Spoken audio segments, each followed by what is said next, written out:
Hello students. तो इस video के अंदर हम लोग फ्रिक्शन की सीरीज में एक बहुत ही इंपॉर्टेंट कंसेप्चुअल क्वेश्चन डिस्कस करने जा रहे हैं। क्वेश्चन है कि why friction does not depend upon the area of contact. अक्सर स्टूडेंट्स ये क्वेश्चन पूछते हैं कि एरिया ऑफ कांटेक्ट के ऊपर फ्रिक्शन को डिपेंड करना चाहिए, पर हम लोग पढ़ाते हैं कि एरिया फ्रिक्शन जो है वो एरिया ऑफ कांटेक्ट के ऊपर डिपेंड नहीं करता। तो ऐसा क्यों है? तो इसी क्वेश्चन को मैं आंसर आपको इस वीडियो में करूंगा। तो देखो, सबसे पहले तो हम लोग क्वेश्चन को ठीक से समझ लेते हैं कि क्वेश्चन कह रहा है और प्रॉब्लम स्टेटमेंट क्या है। तो देखिए, मान लीजिए हमारे पास में एक ये ब्लॉक है। ये एक एम मास का ब्लॉक है जिसकी लेंथ ज़्यादा है, ब्रेड्थ कम है। ठीक है। और ये वी वेलोसिटी से मान लो एक रफ सरफेस पे चल रहा है। तो इस केस के अंदर मान लेते हैं इसके ऊपर जो काइनेटिक फ्रिक्शन आ रहा है वो FR1 है। अब सेम ब्लॉक को अगर मान लो आप सेम वेलोसिटी से चलाते हो, लेकिन अब की बार आप इसको इसके जो छोटा साइड लेंथ है, जो क्रम क्रॉस सेक्शन एरिया वाला जो साइड है, उसके ऊपर आपने इसको रखा हुआ है। और अगर आप इसको मान लो सेम वी वेलोसिटी से चला रहे हो और इस केस में अगर इसके ऊपर फ्रिक्शन आता है FR2, तो हम लोग अपने कोर्सेज में पढ़ाते हैं कि FR1 और FR2 बराबर होगा। और आपको किसी भी स्टैंडर्ड बुक में यही मिलेगा कि जो फ्रिक्शन होगा वो एरिया ऑफ कांटेक्ट के ऊपर डिपेंड नहीं करेगा। यहाँ पे आप देख सकते हैं कि केस वन में, यहाँ पे मैं बोल रहा हूँ कि ये है केस वन और ये है केस टू। केस वन में आप देख सकते हैं कि केस वन के अंदर जो एरिया ऑफ कांटेक्ट है वो ज़्यादा है, केस टू के अंदर एरिया ऑफ कांटेक्ट कम है। तो अक्सर स्टूडेंट्स को लगता है कि केस वन के अंदर फ्रिक्शन ज़्यादा होना चाहिए केस टू के कंपैरिजन में। लेकिन हम लोग जनरली क्या पढ़ते हैं, किसी भी टेक्स्ट बुक में आप देखेंगे तो आपको यही मिलेगा कि दोनों केसेस में फ्रिक्शन बराबर लग रहा होगा, अगर नॉर्मल कॉन्टैक्ट दोनों केसेस में सेम है तो। जब तक नॉर्मल कॉन्टैक्ट चेंज नहीं होगा तब तक फ्रिक्शन चेंज नहीं होगा, ऐसा पढ़ाया जाता है। और एरिया ऑफ कॉन्टैक्ट के ऊपर फ्रिक्शन डिपेंड नहीं करता, ऐसा हम लोग पढ़ते हैं। हम लोग भी यही पढ़ाते हैं और टेक्स्ट बुक के अंदर भी आपको यही मिलेगा। तो इसी का रीज़न हम लोग समझना चाहते हैं। कई बार ये काफ़ी काउंटर इंट्यूटिव लगता है कि ऐसा कैसे हो सकता है कि एरिया ऑफ कॉन्टैक्ट ज़्यादा है और फ्रिक्शन तब भी बढ़ा नहीं, फ्रिक्शन सेम रहा। तो इस क्वेश्चन को हम लोग इस वीडियो में एड्रेस करेंगे। ठीक है, तो चलिए इसको समझते हैं। तो देखिए, इसके लिए हमको सबसे पहले तो एक पॉइंट ये समझना पड़ेगा कि नॉर्मल कॉन्टैक्ट काम कैसे करता है। तो देखो, यहाँ पे हम लोग पहले नॉर्मल कॉन्टैक्ट को समझते हैं। जैसे अगर मान लीजिए आपके पास में एक ये एम मास का ब्लॉक रखा हुआ है, तो ऐसा नहीं है कि इसके ऊपर नॉर्मल कॉन्टैक्ट जो होता है वो एक सिंगल पॉइंट पे ही काम कर रहा होता है। जितने भी पॉइंट ऑफ कॉन्टैक्ट होते हैं हर जगह पे नॉर्मल कॉन्टैक्ट डिस्ट्रीब्यूटेड होता है। तो इस पूरे के पूरे सरफेस पर जो कि कॉन्टैक्ट में होगा ग्राउंड के साथ में, वहां पर नॉर्मल कॉन्टैक्ट पूरा इस तरीके से डिस्ट्रीब्यूटेड होगा। ठीक है, तो नॉर्मल कॉन्टैक्ट पूरा डिस्ट्रीब्यूटेड होता है। अगर आप एरिया को बढ़ा देंगे तो नॉर्मल कॉन्टैक्ट का डिस्ट्रीब्यूशन बढ़ जाएगा, अगर आप एरिया को घटाएंगे तो नॉर्मल कॉन्टैक्ट एक छोटे से एरिया में कन्फाइंड होगा। तो जितना ज़्यादा बड़ा एरिया होगा नॉर्मल कॉन्टैक्ट उतने ज़्यादा बड़े एरिया पर डिस्ट्रीब्यूट हो जाएगा। अब जैसे ही मैंने ये चीज़ बोली तो आपको आंसर का हिंट मिल गया होगा। देखो, सबसे पहले तो हम यहाँ पे इसको समझ लेते हैं जो मैंने आपको भी बताया कि normal contact force on a body is not confined to a single point, but it is uniformly distributed on the entire contact surface. वो पूरे के पूरे कॉन्टैक्ट सरफेस के ऊपर डिस्ट्रीब्यूटेड होता है। ये भी पॉसिबल है कि नॉर्मल का डिस्ट्रीब्यूशन नॉन यूनिफॉर्म हो, लेकिन पॉइंट इसके अंदर यूनिफॉर्म या नॉन यूनिफॉर्म का नहीं है। पॉइंट ये है कि नॉर्मल कॉन्टैक्ट किसी एक पर्टिकुलर पॉइंट पे कन्फाइंड नहीं होता, वो पूरे के पूरे कॉन्टैक्ट सरफेस पे डिस्ट्रीब्यूटेड होता है।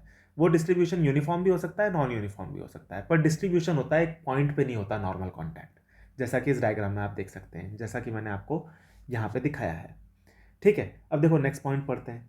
When surface area of contact increases, the normal contact per unit area decreases, and when the and the friction force offered by the contact surfaces remains the same for the same net normal contact force। अब देखो, ये crux है पूरे के पूरे हमारे इस video की समरी है ये पॉइंट। देखो, अगर आप कॉन्टैक्ट एरिया को बढ़ा दोगे तो नॉर्मल कॉन्टैक्ट पर यूनिट एरिया जो होगा वो डिक्रीज हो जाएगा। मतलब हर छोटे एरिया के को जो नॉर्मल कॉन्टैक्ट मिलेगा वो फिर कम मिलेगा। जैसे अगर आप नॉर्मल कॉन्टैक्ट को डिस्ट्रीब्यूट कर दोगे एक ज़्यादा बड़े एरिया पर, तो यहाँ पे अगर आप एक छोटा सा एरिया कंसीडर करोगे तो हर एरिया के ऊपर जो नॉर्मल कॉन्टैक्ट आएगा वो रिलेटिवली नॉर्मल कॉन्टैक्ट पर यूनिट एरिया कम हो जाएगा। तो अगर आप हर एक छोटे एरिया के ऊपर नॉर्मल कॉन्टैक्ट देखोगे तो वो कम हो जाएगा अगर आप एरिया को बढ़ाओगे तो। अगर आप एरिया को कम करोगे तो हर एक छोटे छोटे एरिया जहाँ पर कॉन्टैक्ट हो रहा होगा वहाँ पर जो नेट नॉर्मल कॉन्टैक्ट फोर्स है वो बढ़ जाएगा, क्योंकि नेट जो नॉर्मल कॉन्टैक्ट पर यूनिट एरिया है वो अब की बार बढ़ चुका होगा, क्योंकि वो अब एक कम एरिया पर डिस्ट्रीब्यूटेड है। तो इसको आप प्रेशर से भी समझ सकते हो। नॉर्मल कॉन्टैक्ट पर यूनिट एरिया का मतलब है प्रेशर। तो अगर आप एक ज़्यादा बड़े एरिया के ऊपर अगर आप सेम मास को रखते हो, या फिर नॉर्मल कॉन्टैक्ट को अगर आप एक ज़्यादा बड़े एरिया पर डिस्ट्रीब्यूट कर देते हो, तो प्रेशर की वैल्यू कम हो जाएगी हर पॉइंट पर। और अगर आप एक कम एरिया के ऊपर सेम नॉर्मल कॉन्टैक्ट को डिस्ट्रीब्यूट करते हो तो प्रेशर की वैल्यू बढ़ जाएगी, क्योंकि प्रेशर जो होता है वो फोर्स अपॉन एरिया होता है। तो इससे हम लोग एक जो नॉर्मल कॉन्टैक्ट और फ्रिक्शन की जो अंडरस्टैंडिंग है उसको हम लोग एक अलग तरीके से समझ सकते हैं। देखो किस तरह से समझेंगे। यहाँ पे हम ये बोल सकते हैं कि friction force available between two contact surfaces should be understood by the following formula. ये फॉर्मूला क्या है? Pressure multiplied by area multiplied by coefficient of friction. यहाँ पे प्रेशर इंटू एरिया जो है ये बन जाएगा net normal contact force. Pressure किस चीज का प्रेशर? नॉर्मल कॉन्टैक्ट फोर्स पर यूनिट एरिया, ये है प्रेशर, और मल्टीप्लाइड बाय एरिया कि वो कितने एरिया पर लगाया जा रहा है। ठीक है, तो अगर आप एरिया को बढ़ाओगे तो आप देख सकते हो कि प्रेशर जो होगा वो कम होगा, अगर एरिया बढ़ेगा तो प्रेशर कम होगा, है ना। लेकिन प्रेशर इंटू एरिया जो होगा वो कांस्टेंट बना रहेगा। देखो इसको मैं आपको यहां से दोबारा समझाता हूं। यहां पे एक ये बॉडी है, अपन फर्स्ट एग्जांपल लेते हैं। फर्स्ट जो हमारे पास केस था इसके अंदर नॉर्मल कांटेक्ट और सेकंड केस के अंदर जो नॉर्मल कांटेक्ट है वो तो सेम है, लेकिन फर्स्ट केस के अंदर ये जो नॉर्मल कांटेक्ट है ज़्यादा बड़े एरिया के ऊपर फैला हुआ है। सेकंड केस के अंदर जो नॉर्मल कांटेक्ट है वो एक छोटे एरिया में फैला हुआ है, जैसा आप यहाँ पे देख सकते हैं।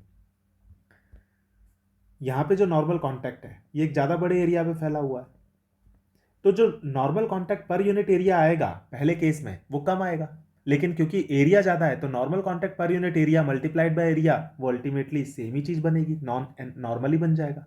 यहाँ पर जो नॉर्मल कांटेक्ट पर यूनिट एरिया आएगा वो ज़्यादा आएगा क्योंकि कम एरिया पे नॉर्मल डिस्ट्रीब्यूटेड है, और उसको अगर आप टोटल एरिया से मल्टीप्लाई करेंगे तो वापस से वही नॉर्मल बनेगा।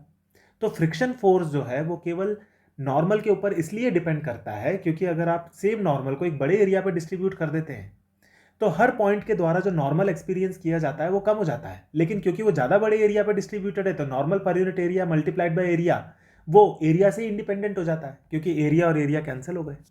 यही चीज़ यहाँ पे हो रही होती है। तो यानी कि अगर आपको फ्रिक्शन फोर्स को समझना है तो इस तरह से समझना बेहतर रहेगा कि pressure into area multiplied by coefficient of friction. और प्रेशर का मतलब क्या है? नॉर्मल कांटेक्ट पर यूनिट एरिया। तो प्रेशर का मतलब है नॉर्मल कांटेक्ट पर यूनिट एरिया, और प्रेशर इंटू एरिया आप करेंगे तो वो सिंपली नॉर्मल कांटेक्ट बन जाएगा। तो इससे हमको ये समझ में आता है कि जो फ्रिक्शन फोर्स होगा वो एरिया से इसीलिए इंडिपेंडेंट हो जाएगा क्योंकि अल्टीमेटली एरिया के ऊपर वो डिपेंड नहीं कर रहा है। नॉर्मल कांटेक्ट को अगर आप एक ज़्यादा बड़े एरिया पे डिस्ट्रीब्यूट कर देते हैं तो हर पॉइंट के द्वारा जो नॉर्मल कांटेक्ट एक्सपीरियंस किया जाएगा वो इफेक्टिवली कम हो जाएगा, और टोटल एरिया के द्वारा जो एक्सपीरियंस किया जाएगा वो चाहे आप बड़े एरिया पे रखो चाहे आप छोटे एरिया पे रखो वो सेम ही वैल्यू आने वाली है। इसीलिए जो फ्रिक्शन फोर्स होता है वो नॉर्मल कांटेक्ट के ऊपर ही डिपेंड करता है और एरिया ऑफ कांटेक्ट के ऊपर डिपेंड नहीं करता। तो उसका कंप्लीट एक्सप्लेनेशन ये है।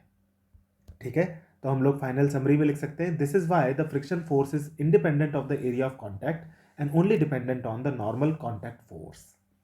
ठीक है स्टूडेंट्स, इस जो आइडिया जो मैंने आपके सामने प्रेजेंट किया है इससे रिलेटेड कुछ रिसर्च आर्टिकल्स और जो जनरल नॉलेज जो अवेलेबल है इंटरनेट पर और जो कुछ रेप्यूटेड आर्टिकल अवेलेबल है इंटरनेट पर उनको मैं इस वीडियो के डिस्क्रिप्शन में आपको अवेलेबल करवा दूंगा, ताकि आप इसके ऊपर अगर और रिसर्च करना चाहें तो आप अपने फ्री टाइम में इसको कर सकते हैं। ठीक है स्टूडेंट्स, तो मैं होप कर रहा हूँ कि आपको ये कंसेप्ट अभी क्लियर हुआ होगा कि जो फ्रिक्शन फोर्स होता है वो एरिया ऑफ कॉन्टैक्ट के ऊपर क्यों नहीं डिपेंड करता है। ठीक है, हम लोग मिलेंगे इसी तरीके के और भी नए एनरिचिंग और चैलेंजिंग कंसेप्ट्स और प्रॉब्लम्स के साथ में आने वाले वीडियोस में। ठीक है स्टूडेंट्स, थैंक यू।